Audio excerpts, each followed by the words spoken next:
இந்த வீடியோவில் சூப்பரான 3 படங்களை பற்றி தான் பார்க்க போகிறோம். அதில் ஃபஸ்ட்டு படம் டாக் டு மீ. இந்த படத்துக்கு IMDb ரேட்டிங் 7.1 கொடுத்துருக்காங்க அவுட் ஆஃப் 10க்கு.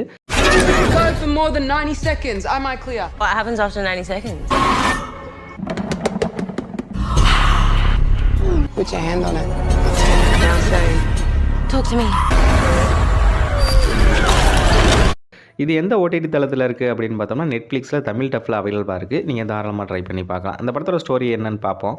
இந்த படத்தோட ஸ்டோரி என்னன்னு பார்த்தோம்னா, படத்தில் நம்ம ஹீரோயினுக்கு வயசு 17 தான் ஆகுது. ஒரு 17 வயசு பொண்ணு லைஃப்பை எப்படி என்ஜாய் பண்ணிகிட்டு இருப்பாங்களோ அதே மாதிரி தான் இவங்களும் ஜாலியாக லைஃப்பை என்ஜாய் பண்ணி போயிட்டுருக்காங்க. அப்படி போய்கிட்டு இருந்தாலும் நம்ம ஹீரோயின் மனசில் வந்துட்டு ஒரு சோகமான ஒரு விஷயம் இருக்குது.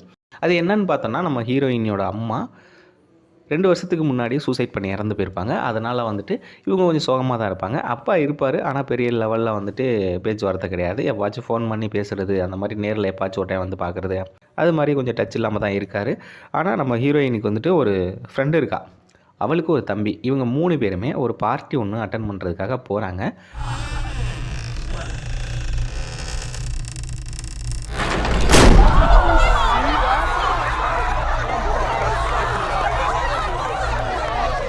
He's behind you now. அந்த பார்ட்டியில் ஒரு கேம் ஒன்று விளாட்றாங்க, டாக் டு மீ அப்படின்னு சொல்லிட்டு. இப்போ அதுக்கிட்ட டாக் டு மீன்னு சொல்லு. Talk to me.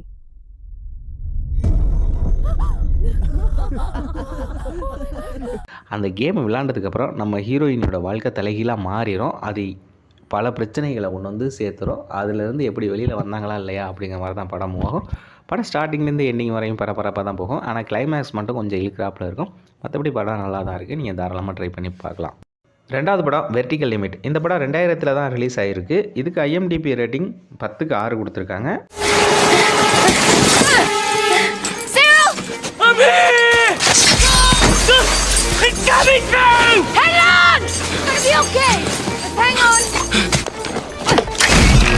இது எந்த OTT தளத்தில் இருக்குன்னா நெட்ஃப்ளிக்ஸில் தமிழ் டஃப்பில் அவைலபிளாக இருக்குது. இந்த படத்தோட ஸ்டோரி என்னன்னா, படத்தோட ஆரம்பத்திலேயே ஹீரோவோட தங்கச்சி, ஹீரோவோட அப்பா, இவங்க 3 பேருமே ஒரு மலை ஏறுற டீமு, மலை ஏறிட்டு இருக்காங்க. அதே மாதிரி இவங்களுக்கு கொஞ்சம் மேலே இன்னும் 2 பேர் மலை ஏறிட்டு இருக்காங்க. ஆனால் தவறுதலாக அவங்க 2 பேருமே வந்து ரோப்பு கட்டாகி இவங்க மேலேயும் விழுந்துடுறாங்க. இவங்க 5 பேருமே ஒரே ரோப்பில் தான் தொங்கிட்டு இருக்காங்க. கீழே விழுந்தால் செத்து போயிடுவோம், அந்த அளவுக்கு ஹைட்டில் 5 பேரும் ஒரே ரோப்பில் தான் தொங்கிட்டு இருப்பாங்க. ஆனால் அந்த கீழே இருக்க 2 பேர் ஆட்டி அவங்க ரோப்பை கட் பண்ணிவிட்டு கீழே விழுந்து செத்தும் போயிடுறாங்க. இப்போ இருக்கிறது 3 பேர். ஒன்று ஹீரோவோட தங்கச்சி, ஹீரோவோட அப்பா. இவங்க 3 பேரும் ஒரே ரோப்பில் கீழே விழுந்தால் இறந்து போயிடுவோம் அப்படிங்கிற ஹைட்டில் தொங்கிட்டு இருக்காங்க. இப்போ என்ன சொல்கிறாரு, அப்பா என்ன சொல்கிறாருன்னா, ஹீரோக்கிட்ட கத்தி எடுத்து என்னோடய ரோப்பை வெட்டி விடு, நீங்கள் 2 பேரும் உயிர் பழச்சிக்கோங்க, இந்த ரோப்பு 3 பேரை தாங்காது அப்படின்னு சொல்லிட்டு நம்ம ஹீரோவோட அப்பா சொல்லிடுறாரு. ஆனால் நம்ம ஹீரோவோட தங்கச்சி, இல்லை இந்த ரோப்பு 3 பேருமே தாங்கும், நீ வந்து அப்பா வந்து கட் பண்ணி விடாத, 3 பேருமே எப்படியாச்சும் உயிர் பழச்சிடலாம் அப்படின்னு சொல்லிட்டு ரொம்ப கெஞ்சி கேட்டுக்கிறா. ஆனால் ஹீரோவோட அப்பா வந்து வலுக்கட்டாயமாக ஹீரோவை வந்துட்டு ரோப்பை கட் பண்ணி விட சொல்லி திட்டுறாப்புல. சரி அப்படின்னு சொல்லிட்டு நம்ம ஹீரோவும் ஒரு டென்ஷனில் பரபரப்பில் வந்து கட் பண்ணி விட்டுறாரு. அப்பா கீழே விழுந்து இறந்து போயிடுறாரு.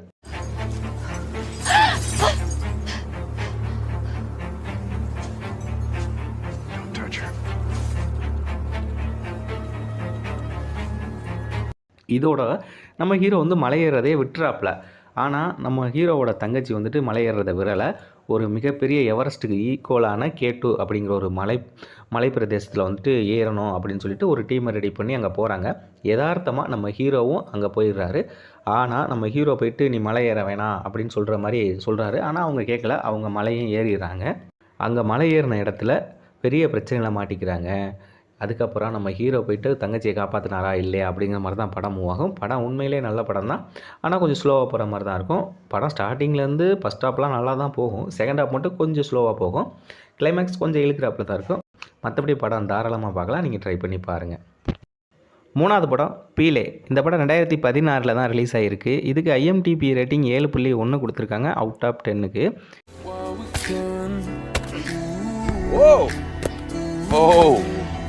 That's it.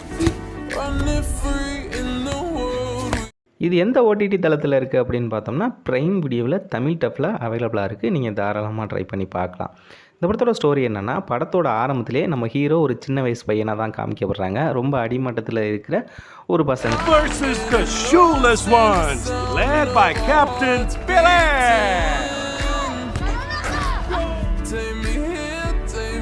Go Altafini, 6-0. அதாவது நம்ம ஹீரோவோட அப்பா டாய்லெட் கழுவுறது மாதிரியும், அவங்க அம்மா வீட்டுக்கு வேலை பார்க்குறது மாதிரியும், அந்த வருமானத்தை வச்சு தான் குடும்பத்தை ரன் பண்ணுற மாதிரி காமிக்கிறாங்க. நம்ம ஹீரோவும் அவங்க கூட சின்ன சின்ன ஹெல்ப் பண்ணிவிட்டு பசங்களோட சேர்ந்து ஃபுட்பால் விளையாண்டுட்டு இப்போ என்ஜாய் பண்ணிகிட்டு இருக்க ஒரு ஆள் தான் நம்ம ஹீரோ சின்ன வயசில்.